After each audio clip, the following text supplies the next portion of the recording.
Check, check, check, check. Check 1, 2.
I don't really have much of a goal today. I'm just kind of playing around, so hence the iPad has come out.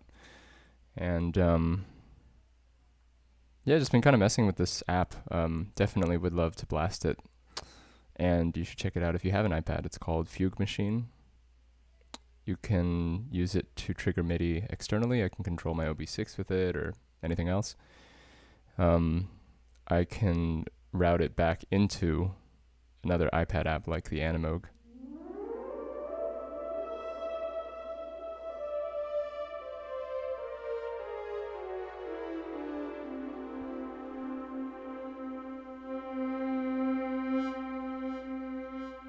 The Animoog is probably one of the most powerful synths that I've come across. There's another one that's like a Moog Model 15 or something, but I don't really have the time or patience to learn how to use that, so I stick with this. And it sounds amazing. Apps have really come a long way, so definitely check it out if you are able to. I'm not going to go too far into it, but basically you have this XY pad of timbres, which translates into both X and Y axes on this. And then I can adjust the amount of movement and the speed of movement of each individual note as it plays. So if I had my X and Y at 0 and I moved up my time, you can't see anything. And then I start moving my Y amount. So it's essentially undulating between the different timbres on this page as I hold down notes.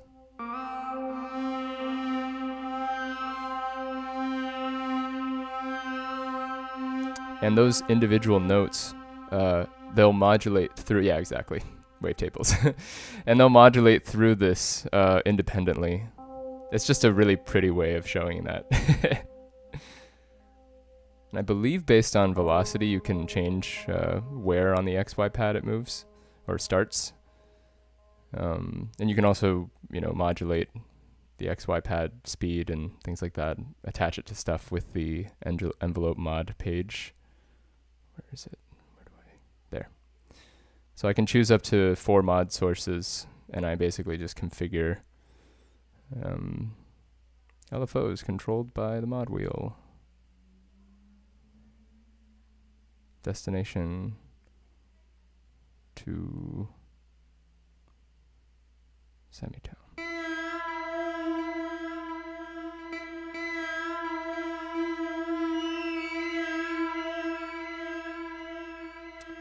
I tend to stay somewhat far away from the more complex synths because I personally feel like it gets into like a weird proggy territory very quickly. Lately I have been dreaming of having an Ovation peak, but I'm going to stick with what I've got. And I mean, I already have a computer, so what else, do I need?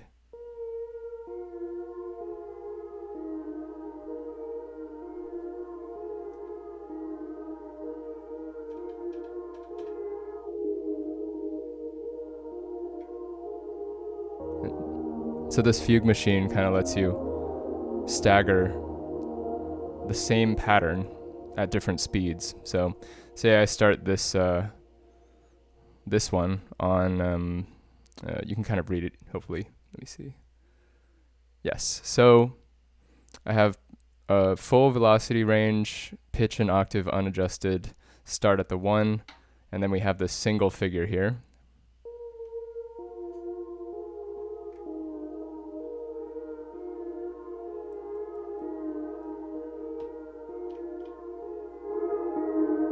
There we go.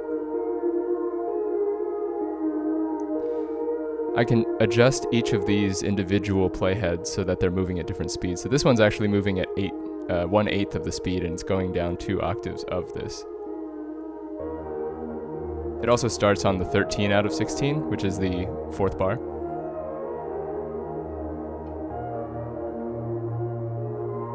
You can kind of switch between these two to see what's going on.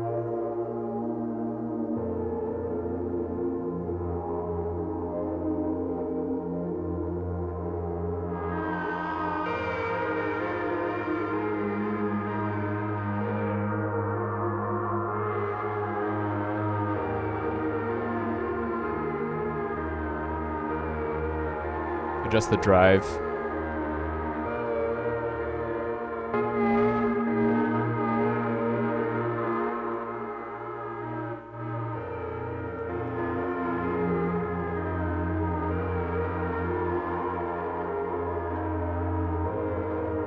And then start adding other playheads. Some of them you can tell them to move forward and backwards.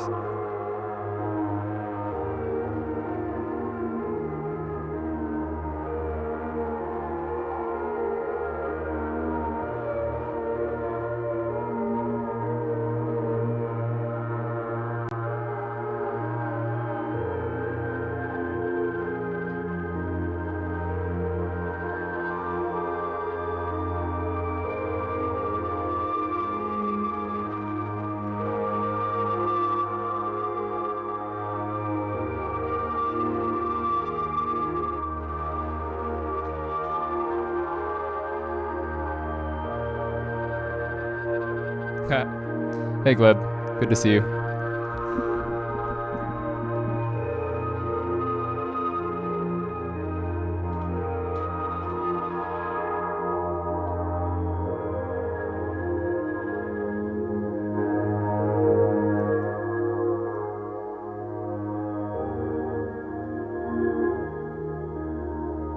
Cool.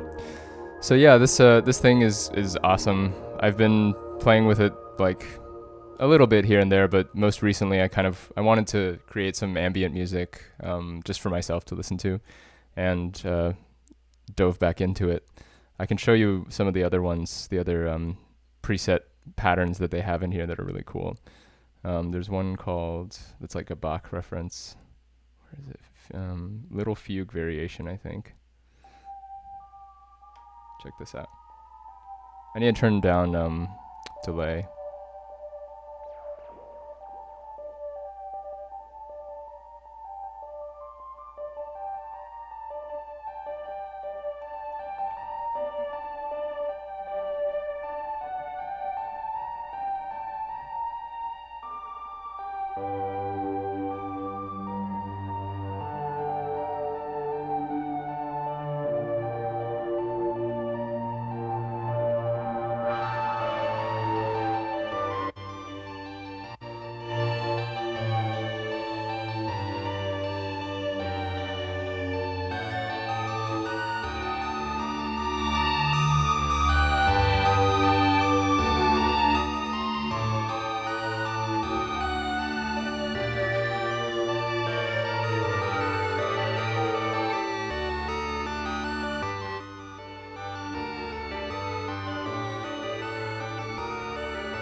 Just one of those things that just like,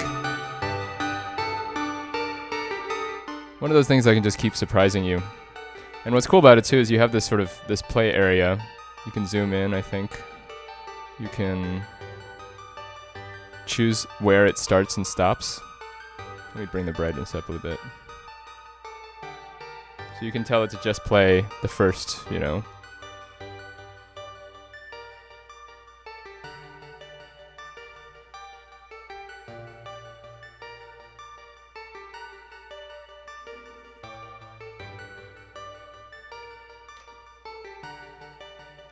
And what tempo are we at right now?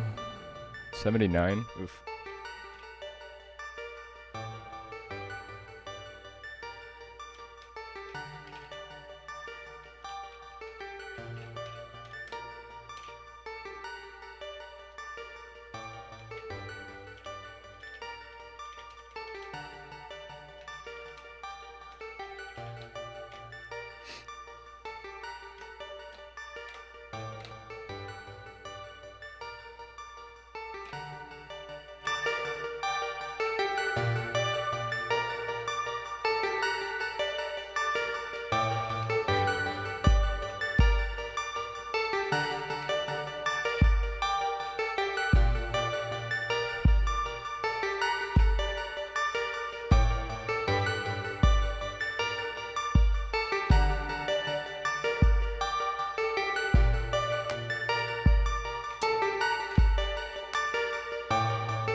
Anyway, you get the picture.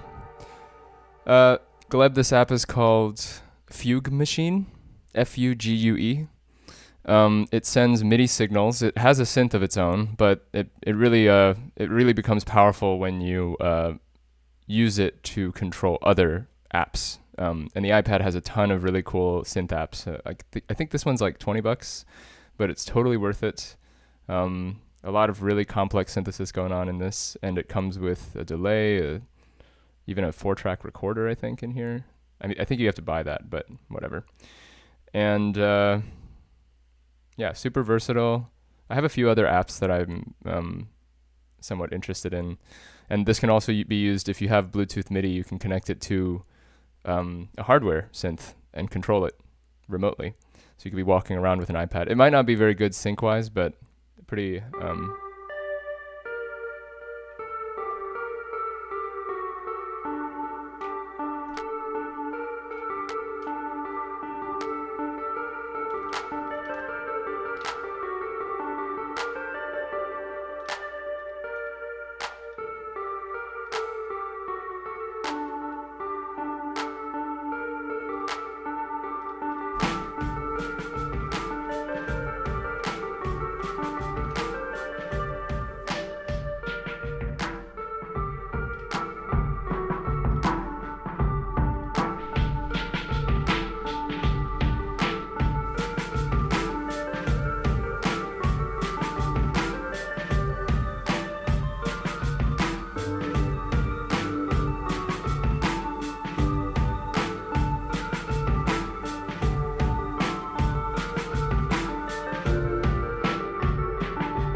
Yep, so that's Fugue Machine. It's great.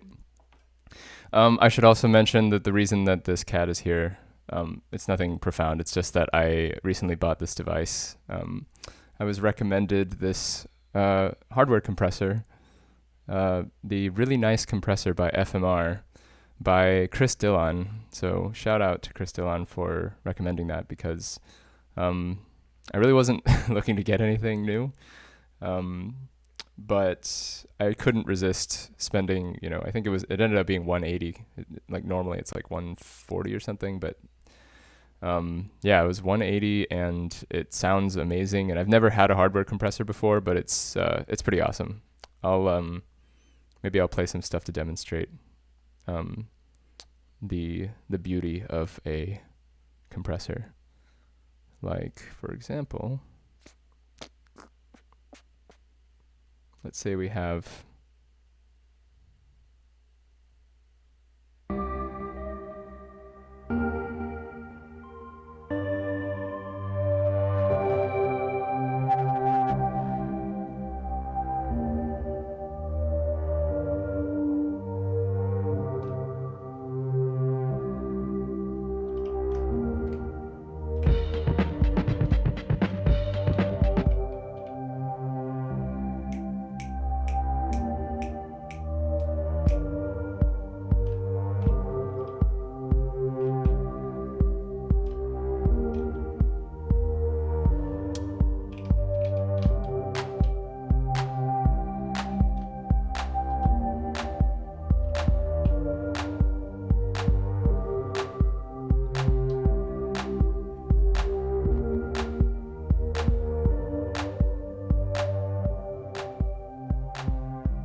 So you can't really see.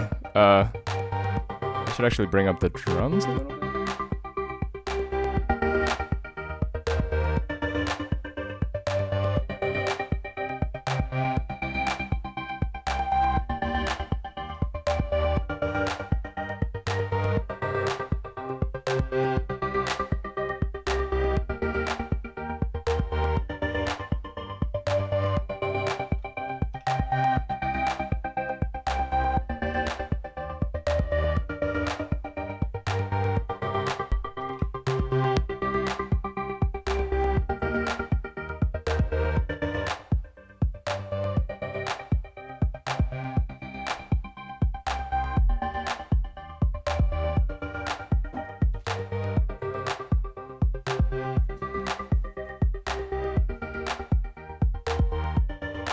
Yeah, so there's a lot going on, but basically what I'm doing is I'm using this compressor, and you can't really see very well, can you?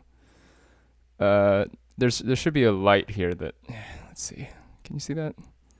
Check this out.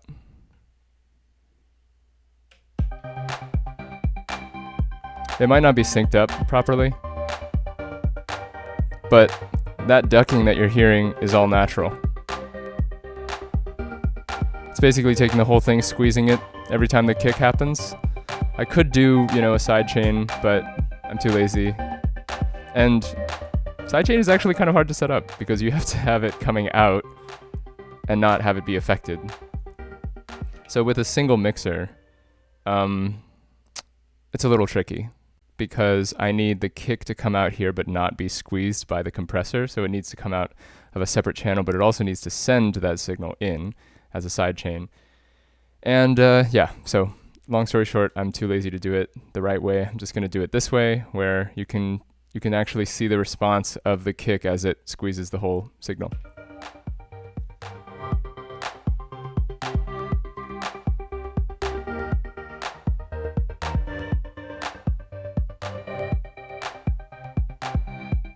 And then if I was doing something a little faster,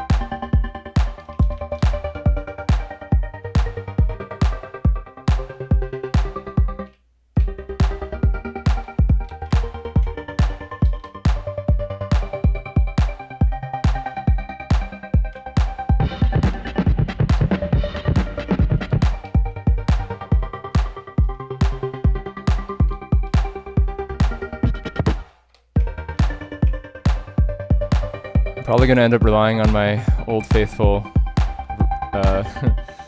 rave beats. You could bring this up to 120, what is it, 139?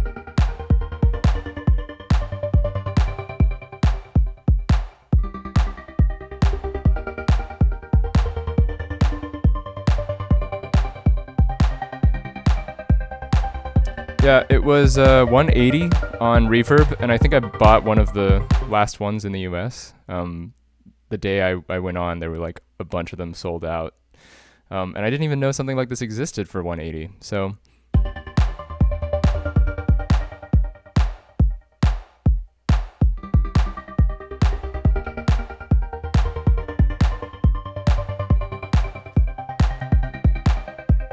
and it's great, you can control the release.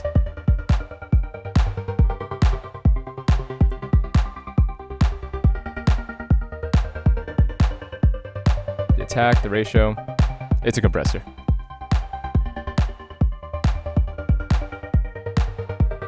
But it's so nice to actually feel that response. I'm sorry, I'm kind of gushing about it, but thank you, Chris, for recommending it. And the best part is you take out the kick, it's gone.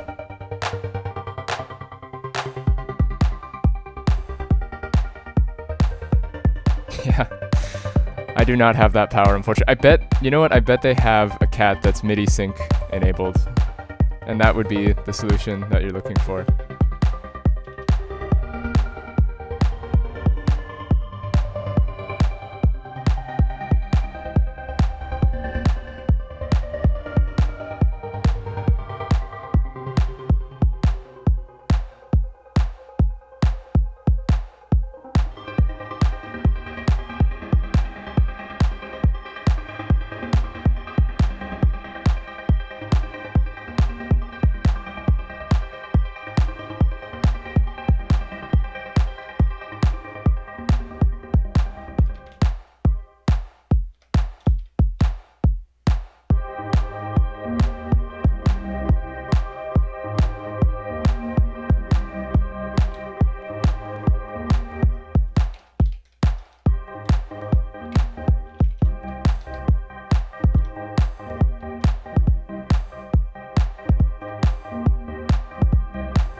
I just love hearing the compressor let go.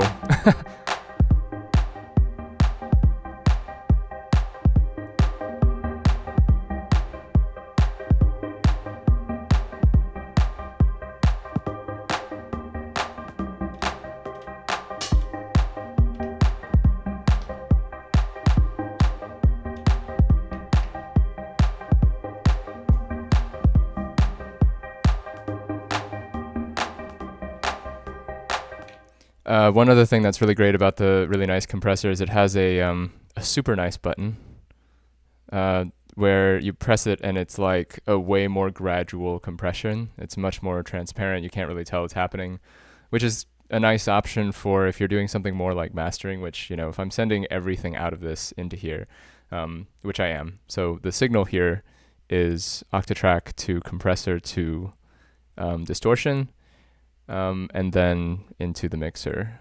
And then I have a cue set up for a different out, but since I want to hear everything compressed by this, I'm only using this channel today. But yeah, if I want it to be a little bit more gradual, I can also do that. I'll show you how that sounds.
Sorry, I got distracted. Okay, so with the nice compressor on, so we were hearing it with a very strong compression on it before.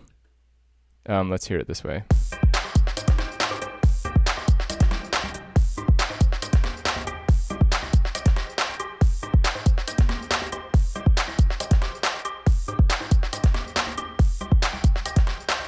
Now with the super nice, it's essentially, it basically super rolls off the amount of attack and release that's going on. And I gotta say, like, I've been working with compressors for a long time, and there was always a part of me that kind of treats the whole thing like voodoo, even though I know mathematically how it works. Having control over it with your fingers is a very different experience from,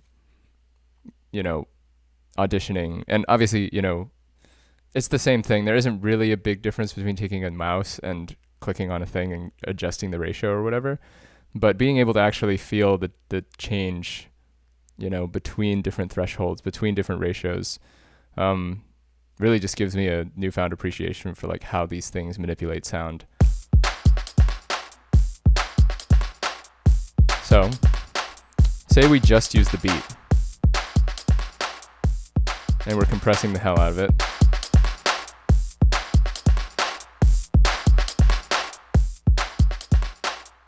You hear how that just kind of doesn't let anything through.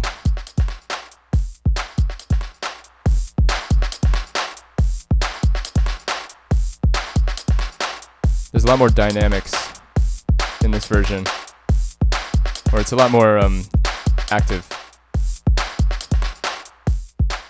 So if you take the super nice compressor, this is a bit more for like a subtle effect.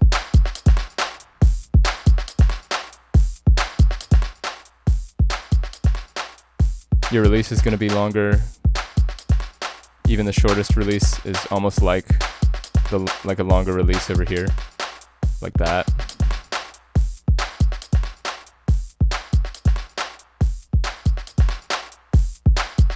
It doesn't feel super squashed, essentially. So like if I was to play this,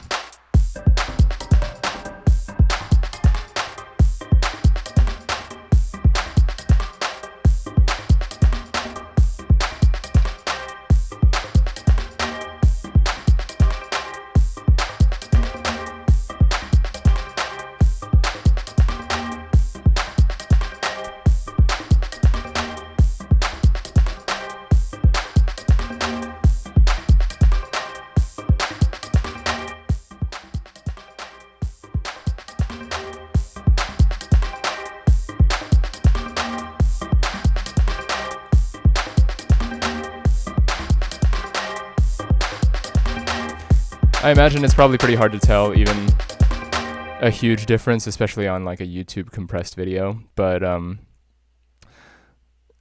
it's definitely making its own kind of difference. And when you're recording something down from hardware, you're gonna want that kind of subtle control. And this is super helpful for if I'm doing something like distortion, where the next stage is just like going to bring out all of the little dynamic differences in a way more dramatic way. So being able to control the dynamics of the mix before it goes into this stage is a really helpful tool for then shaping that.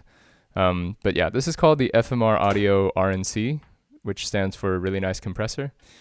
And you can't really find it on Sweetwater, actually. I don't think it's on Zounds either.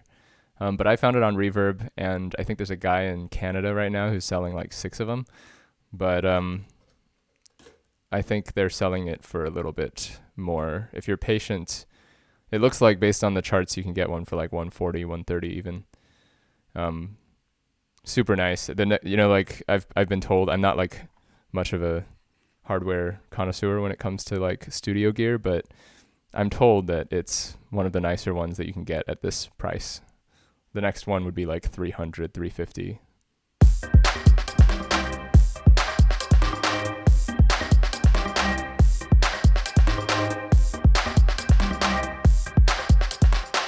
Yeah, so today I wasn't actually planning on doing that. I was actually plugging in the iPad so I could play some like introductory tones before I started. But we're just kind of freewheeling here. Oh no, my mouse, my cat has stopped waving.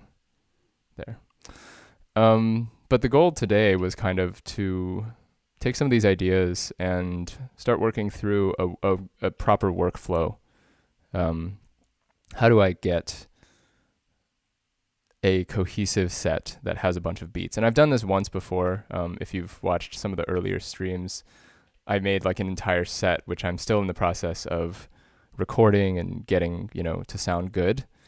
But I think that was a pretty successful case. And I'm kind of curious about doing it again now that I've gotten a little tired of the live set thing. I will definitely be continuing to play around with live sets, but at least for the stream, I'm interested once again in making beats and finding an efficient way to do that.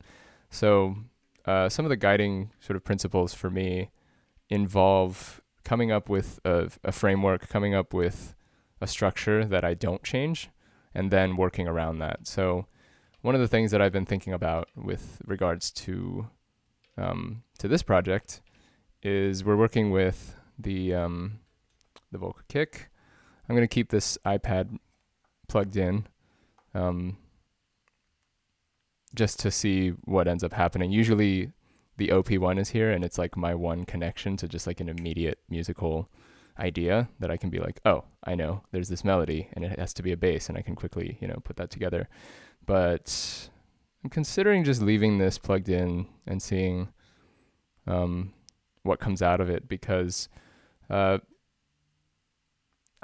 basically coming to the Octatrack with an expectation of being surprised to some extent, and the way that I'm going to do that is by using LFOs, like I've mentioned in some of the previous sets. Like my most recent one, my most recent stream, I was using this vocal kick, and I've been really enjoying the vocal kick as just like a very immediate sound. It has a particular personality, and using MIDI to control it is like way more satisfying to me than playing it.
It sounds great. Let me just make sure everyone can see. Cool. Yeah, sweet. So I have a bunch of these different ideas. These different kind of bass lines which combine, which basically combine notes that I've chosen, and then other sections where I have turned on an LFO, which controls a randomizer. And the randomizer basically chooses a different note every 16th note. And I have it set up so that it's only affecting one section of the pattern. So there are certain elements that you can latch onto as a listener. If this is a bass line, these two parts. But then this is in the middle, kind of like giving you something to look forward to.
And the thing is, I mean, a lot of these are really cool ideas already, and I'm kind of like hesitating to add too much to them because they're kind of great.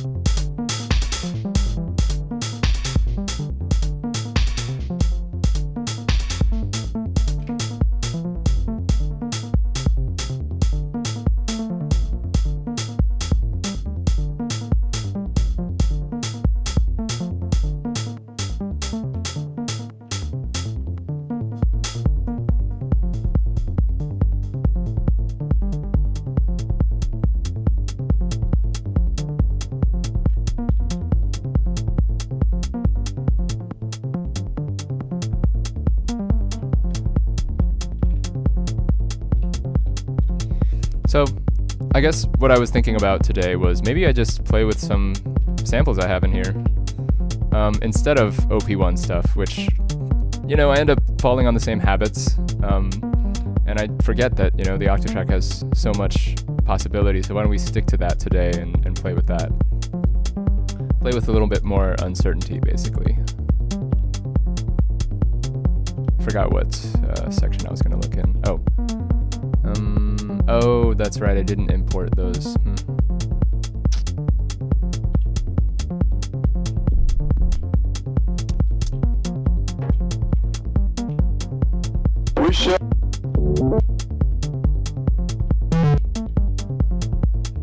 Should just go into some loops that I have.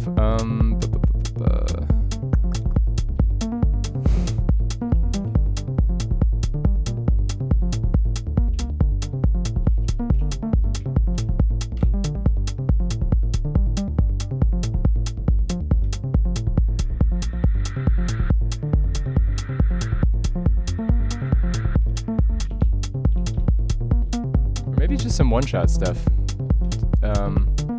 I have this like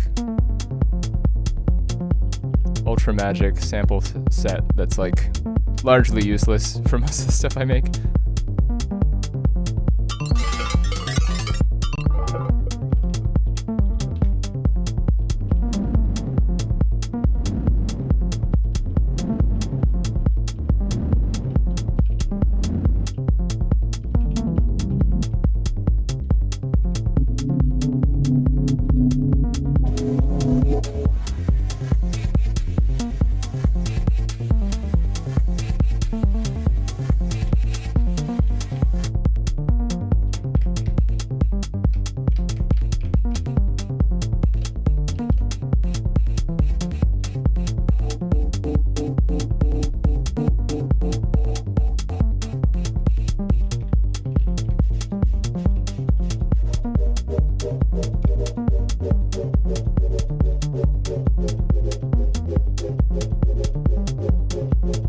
Too many notes.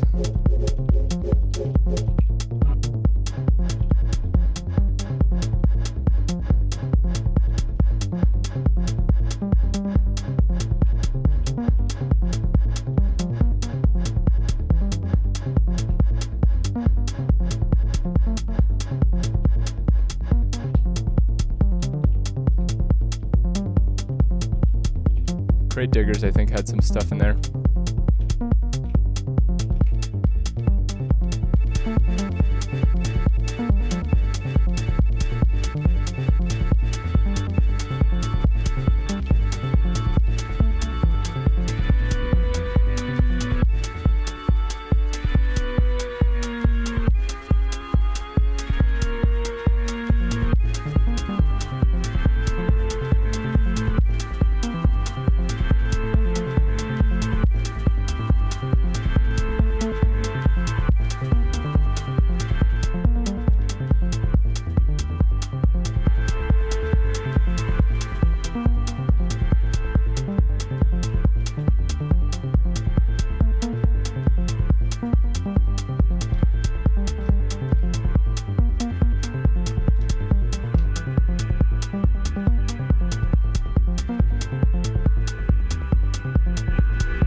So the randomness, to answer your question, comes from this this machine here. Basically what I'm doing is I've created a baseline that has certain notes that I choose. So this one's A. This one is this one's one of the random ones.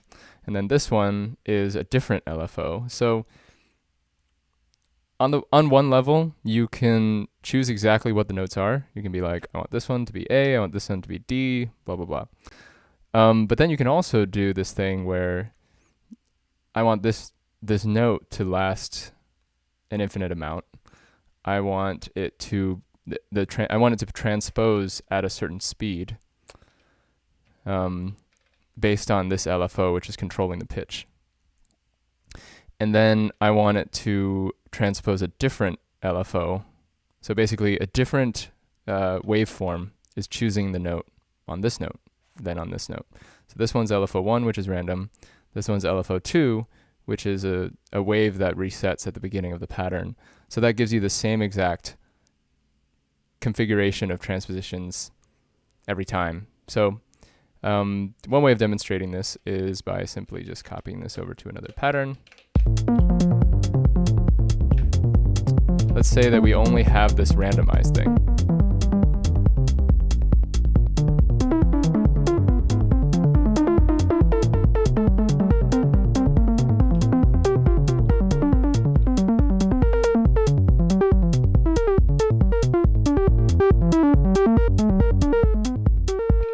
The notes never repeat.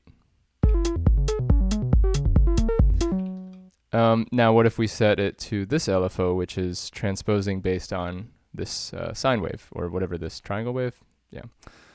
Turn this off so that it's set to 0, set this one to 15, and we're basically deciding the amplitude of the wave here. And now this is repeating, because if it's set to trig, sync, trig, it's going to actually repeat at the end of the pattern. If the pattern is 2 bars, it'll basically continue that wave until you get to the end.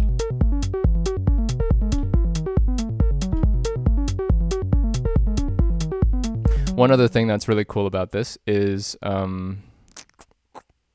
you can set it in this page. This is the arpeggiator page. And this note is basically telling the arpeggiator to be true, to turn on. You can change the octave amount. You can change the speed.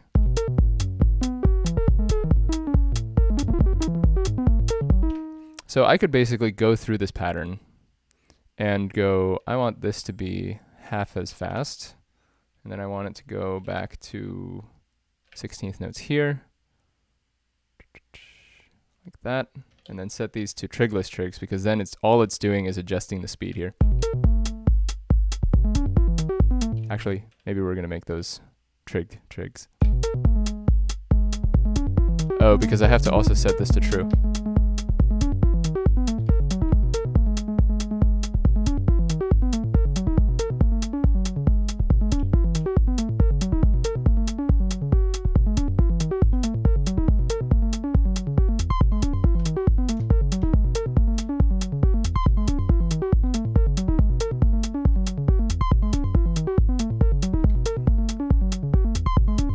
So we're getting the same pattern, but we're adjusting where the speed changes.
that's kind of the thing with LFOs. I mean, you can really extend the life of a pattern just by changing the LFO to something that modifies what's going on. So like if I change this to adjust the release, I can do automatically what I was doing with my hands just now.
Cool.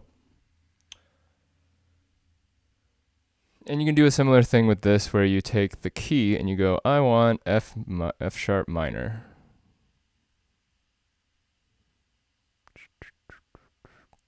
Aeolian minor? Sure. I don't know what that is. And then you can just pick some notes, like definitely want F sharp in there, because that's what I was just playing. C sharp, another C sharp, E, A. I mean, it doesn't really matter because I've already mapped it, but actually, I need a different kind of, this is not minor. There.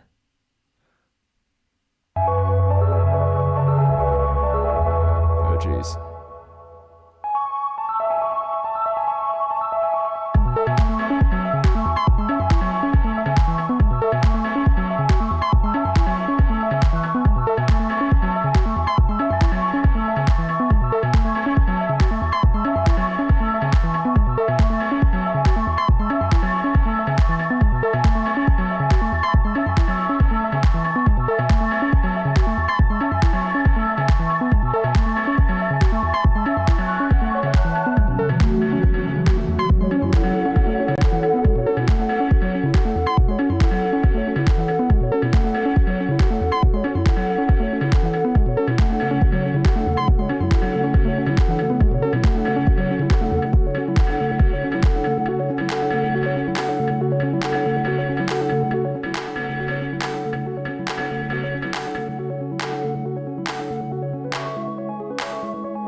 Oof.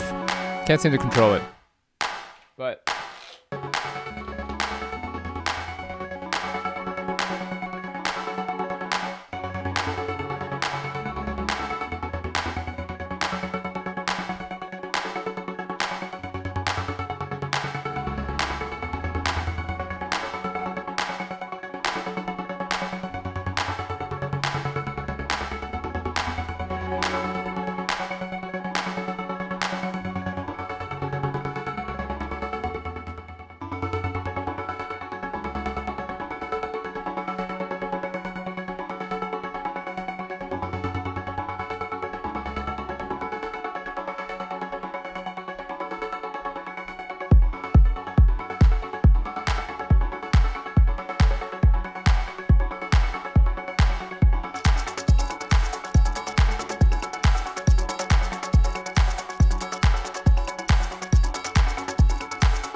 And we still have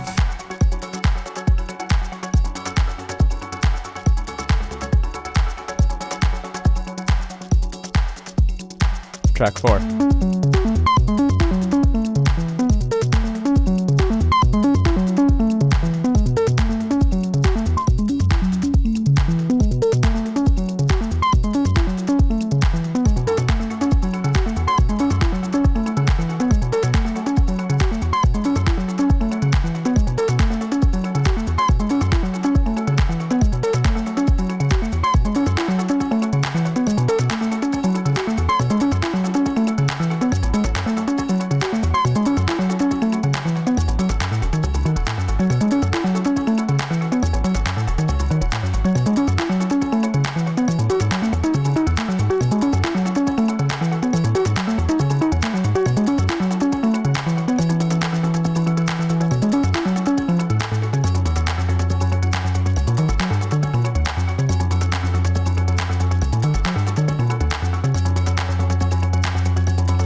Oh shit.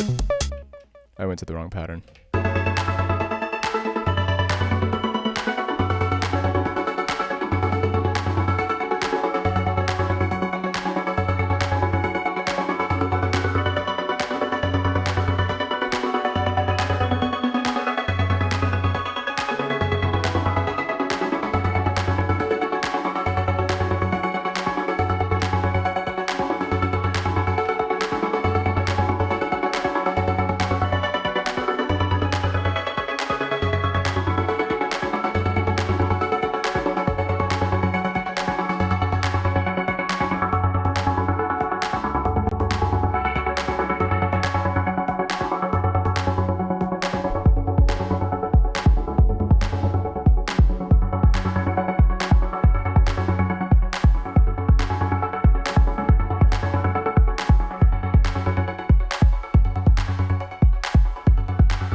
yeah, been having a lot of fun with the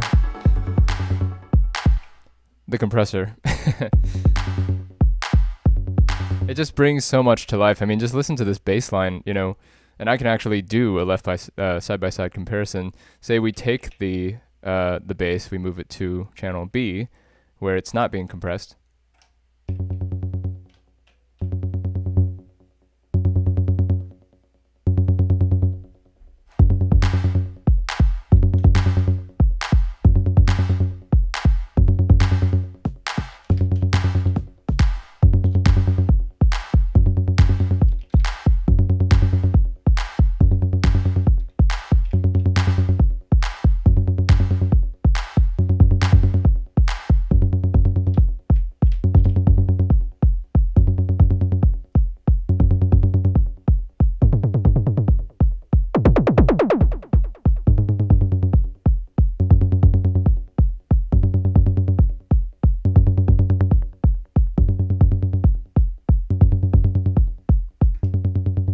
Pretty uniform.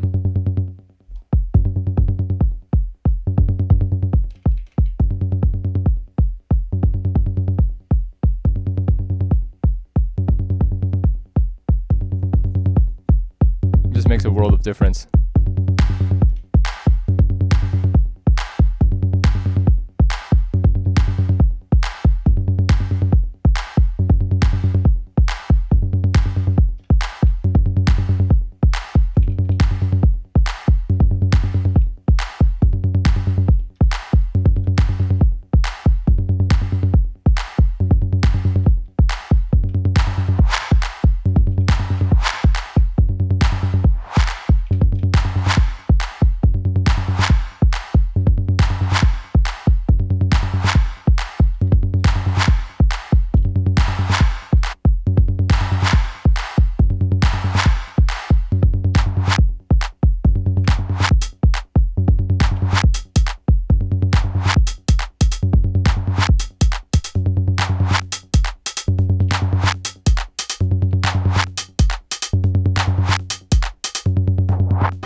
It's really nice to listen to.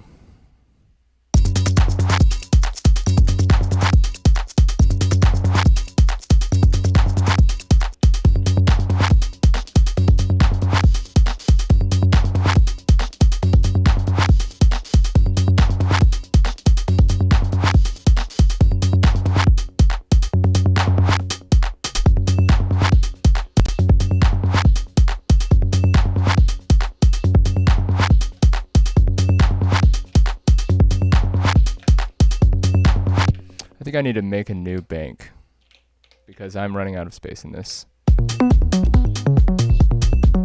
I really like this this loop here though. I'm just being a little messy with my patterns here because I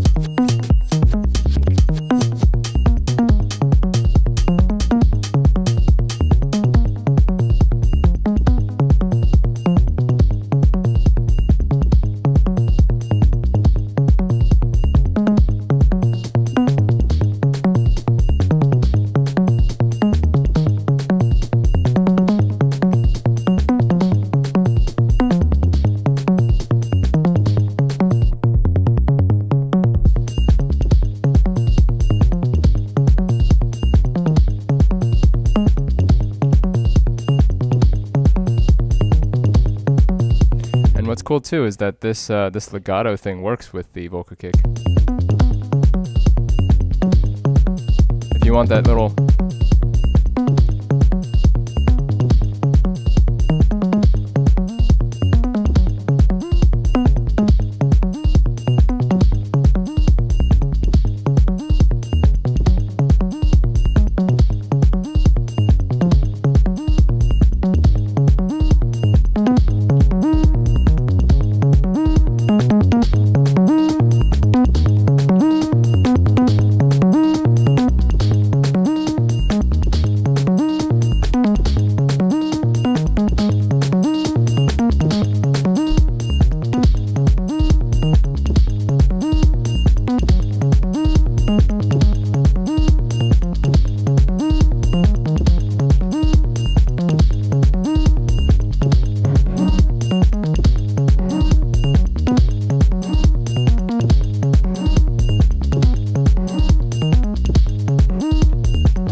that's kind of cool.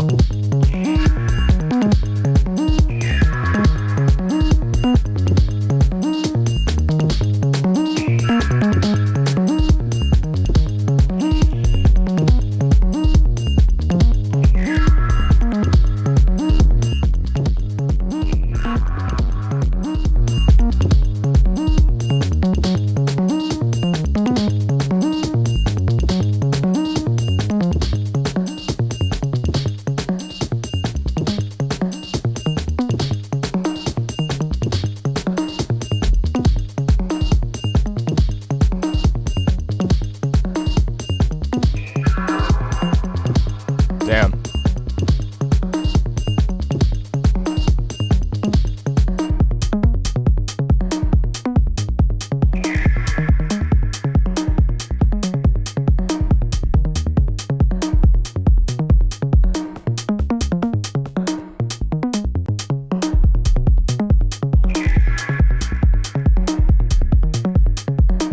I could do this for a long time.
Cool.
Okay.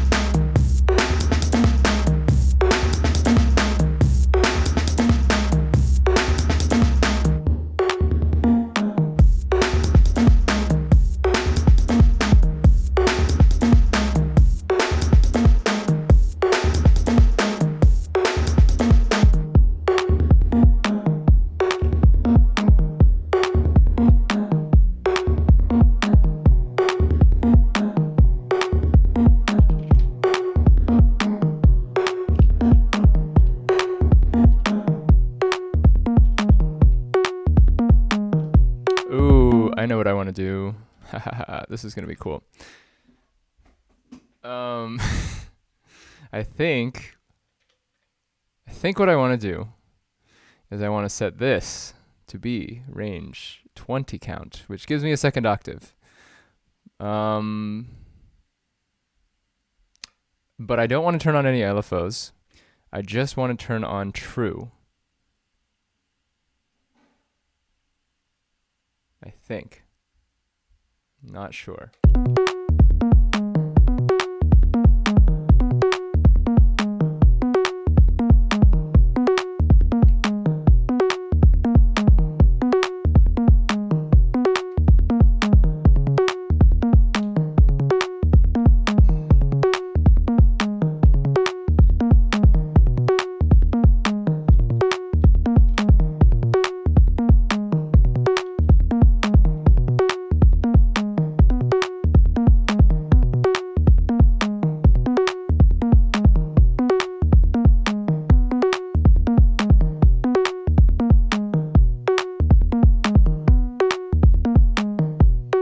Cool. So what I just did is I set this to a single note that I wanted, but I wanted one of 3 different variations of that note.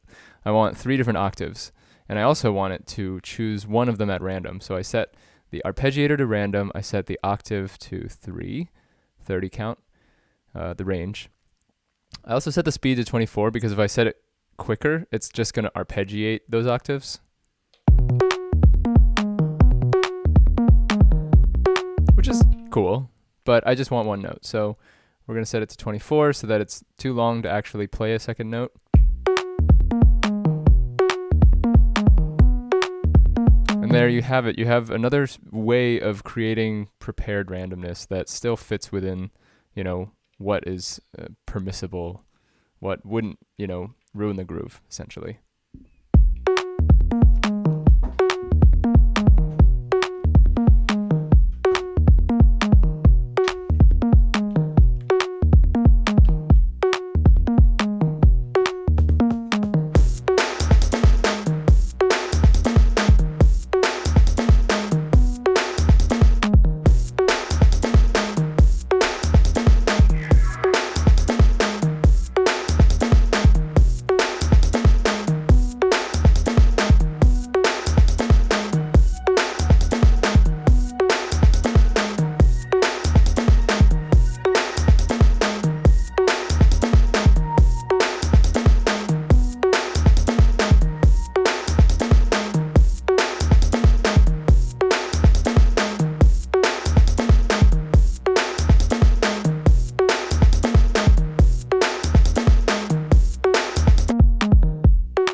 Takes too long.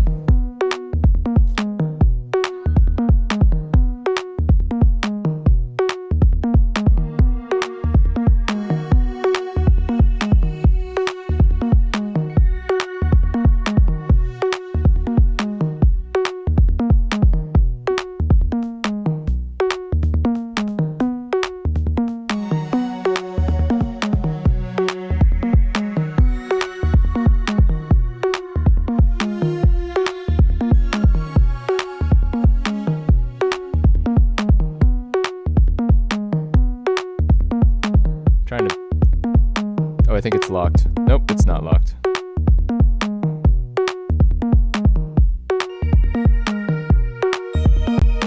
Oh, I can actually do arpeggios on here. Hold on. Tempo is still 139. arpeggio, arpeggio, arpeggio. Path? Is that what it is?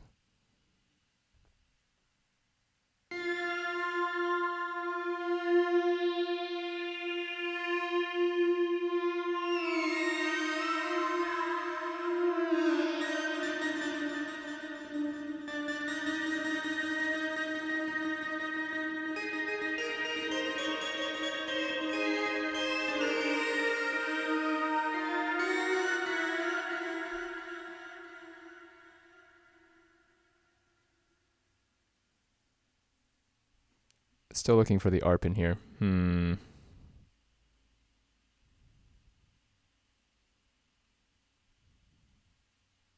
Hold. Hold.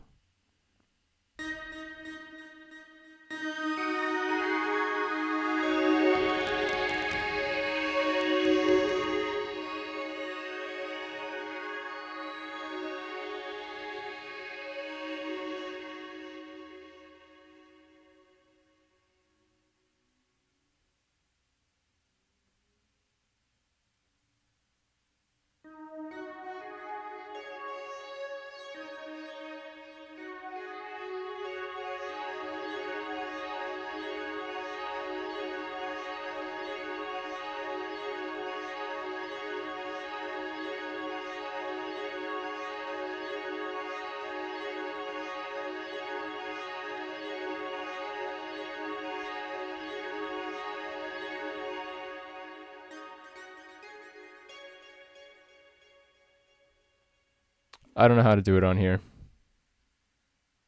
I'm going to do it on this other machine. I have the, where is it? Model D Moog, which also sounds great. Let's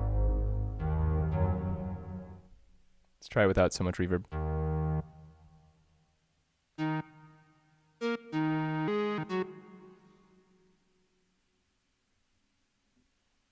And I am not super familiar with the mini Moog, but I can, I think, turn on the looper here. Here we go. Turn this on, turn the ARP on. Actually, turn the looper off, I think. And then turn keyhold on.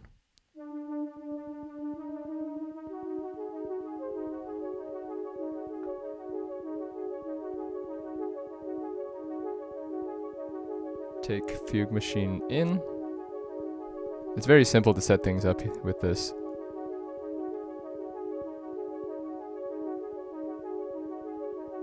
But I think I need to turn on sync as well.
really into this, whatever this is that I just came up with.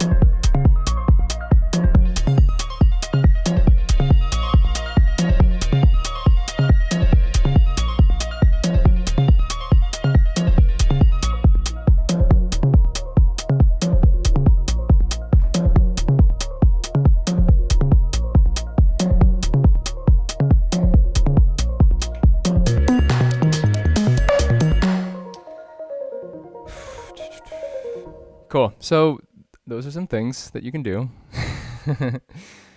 Yeah, I should get a commission on these Octatrack things, huh? Unfortunately, that's not how capitalism works. I wish it was. Maybe it did. Maybe it did at one point, but times are different. Do get that Octatrack though, and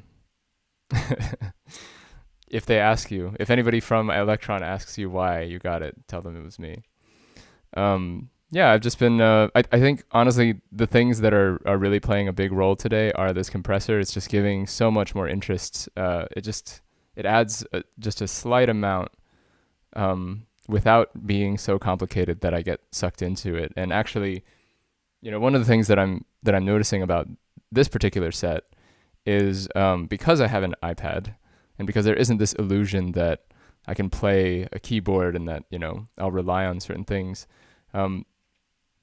It changes the way that I create melodies. It changes the way that I lean into things. Understanding that the pieces that hold the set together are more unpredictable is forcing me to accept certain sounds and certain loops and then build around those in different ways.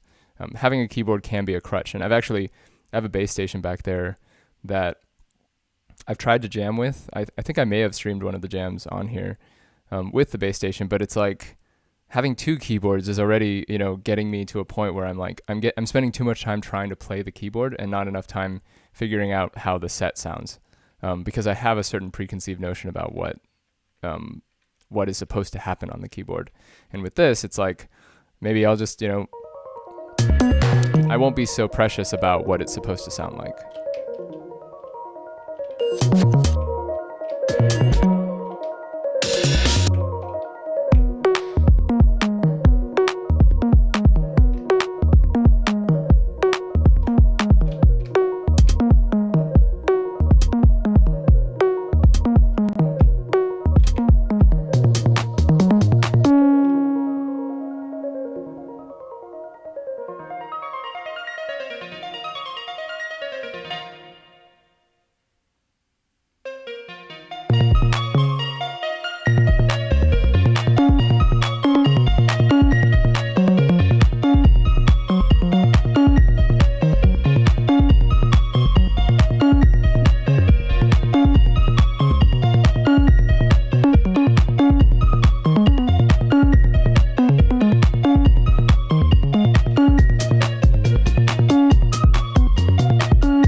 Forgot this wasn't synced.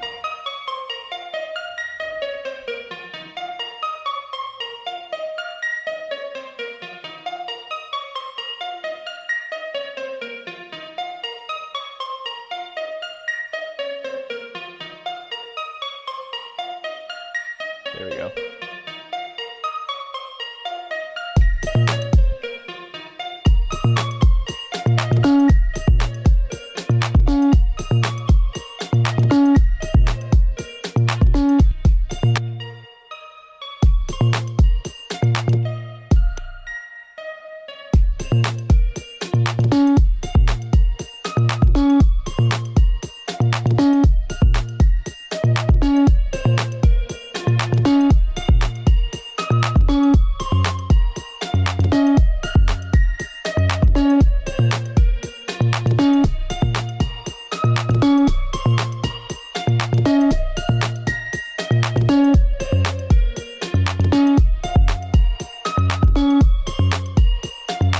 I think I need to record this loop here.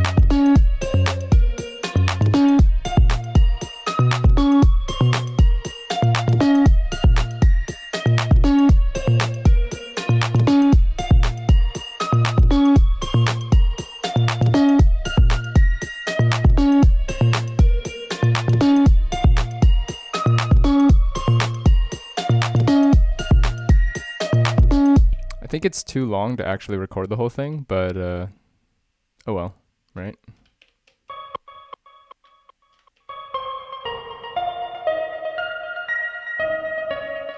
Sounds great. Save it.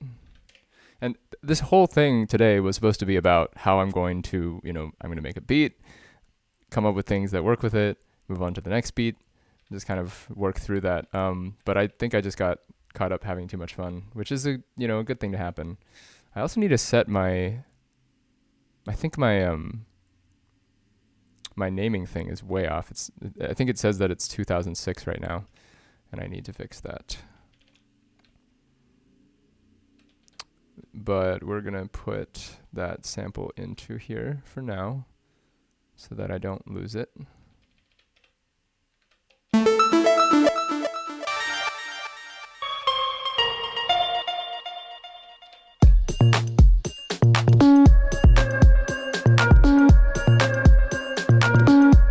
Oh, that's cool.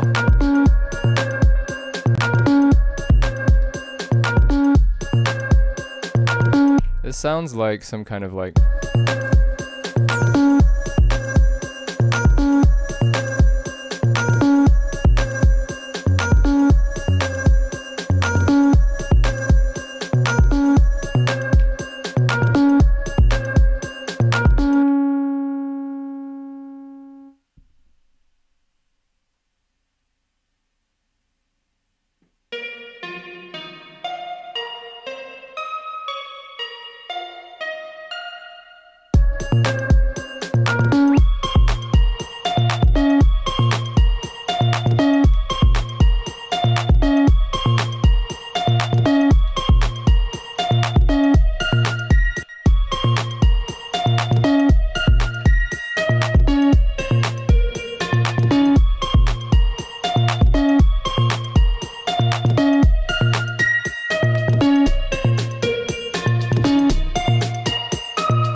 I'm pretty into that for some reason.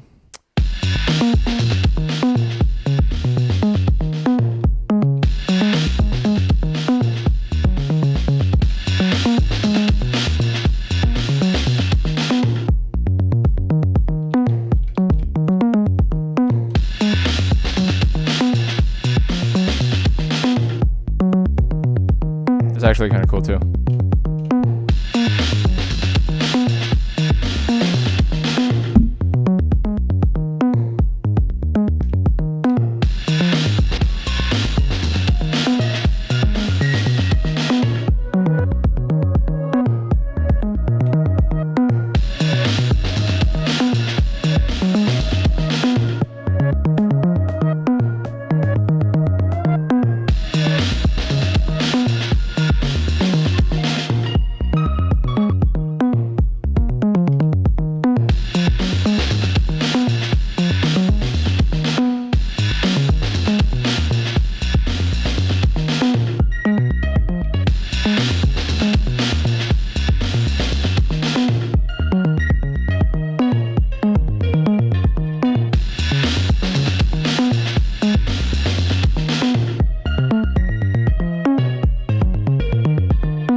liking this weird kind of like bass roll here. Trying to find where it is.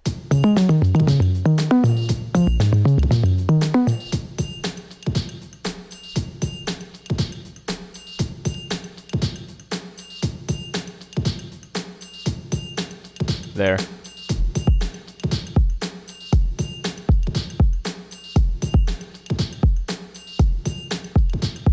Yeah, it just kind of gives you the illusion.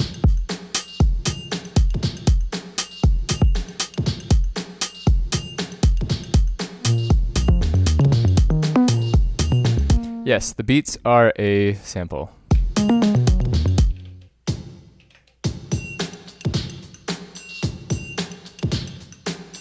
And in fact, I should probably extend that out.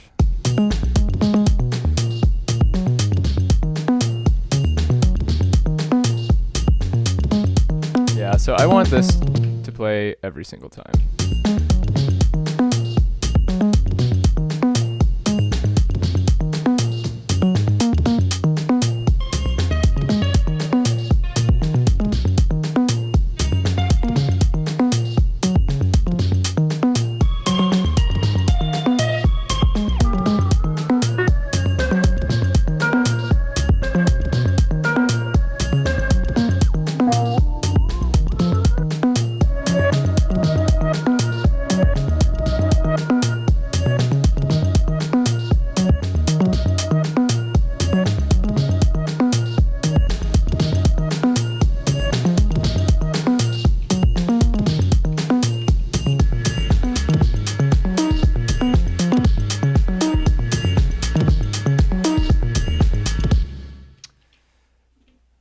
I'm probably gonna wrap up here. I've been having a lot of fun, so there's that, and I'm very glad for that because that isn't, a guarantee. With all these things, I think keeping it exciting is sometimes difficult, but I do think that this was a pretty good experiment. What I do want to do next is to be able to work through sort of a stream of consciousness way of approaching music, where maybe I work on a section for a while and then I envision what I think could happen next, or something that might work to happen next, and then I just kind of experiment with that until it goes into the next section. This set doesn't do that. There's a lot of cool ideas, I would say, between every pattern. There's some really cool things there, and actually one approach might just be to go through each pattern and be like, this doesn't sound very cool, let's add something to it, until each pattern sounds cool, and then you just kind of jump between them.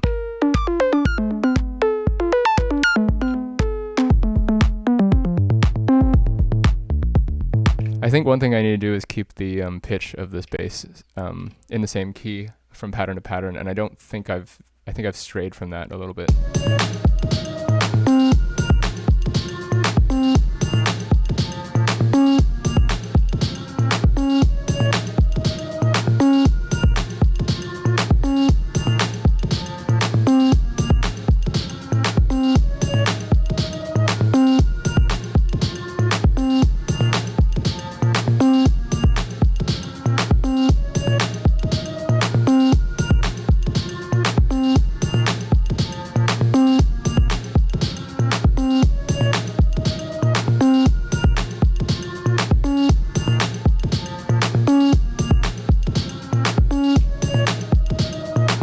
I do want it to be in D minor.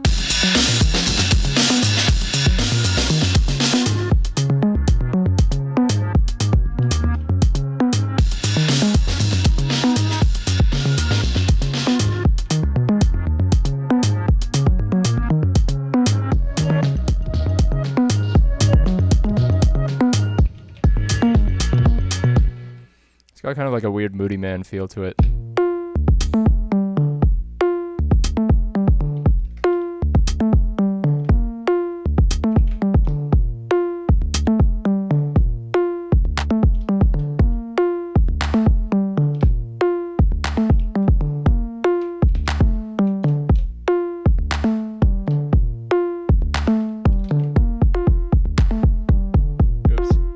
Was not what I wanted to do.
yeah, so I have a lot of different ideas in here, and they don't actually, form any kind of sequence from one to the next. I just kind of went, whenever I needed some more space, I just copied and pasted in.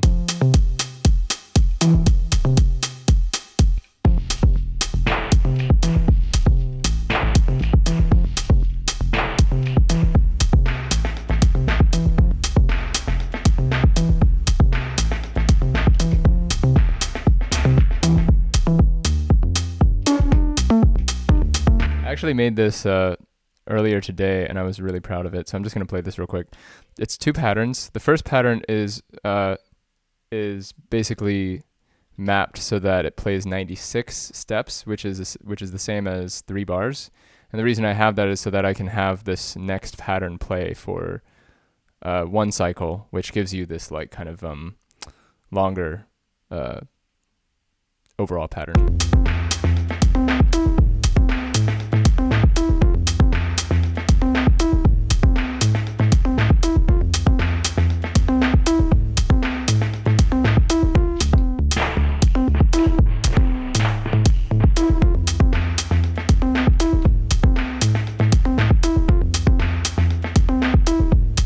And then what that lets you do is you can say, this pattern is now my break pattern. So I can be like, maybe I just do a bunch of random stuff like this. And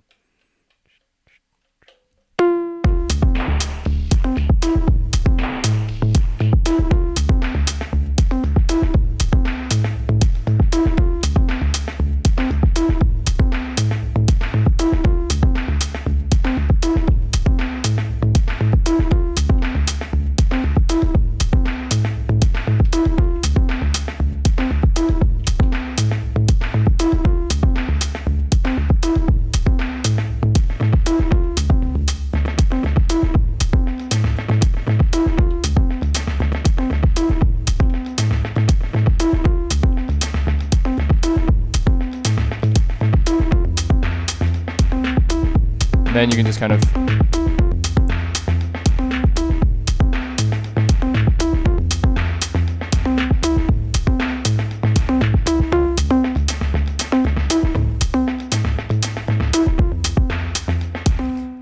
alternate between those two. So that was kind of a cool thing that I messed with.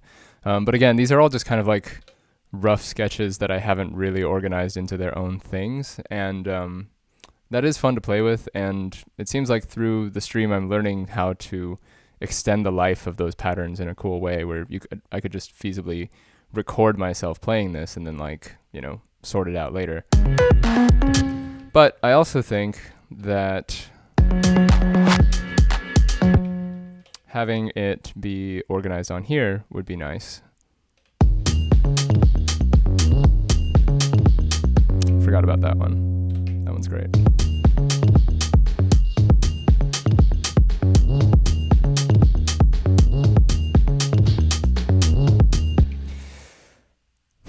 But that being said, the goal next time is to basically have very little to start with, and to kind of take myself and you in the process, take us through what is it like to have a cool idea, and then figure out what to do next with that idea. Because we're all, maybe not all of us, but I would say, like, if you have been excited about music, then you've probably experienced what it's like to come up with a cool idea.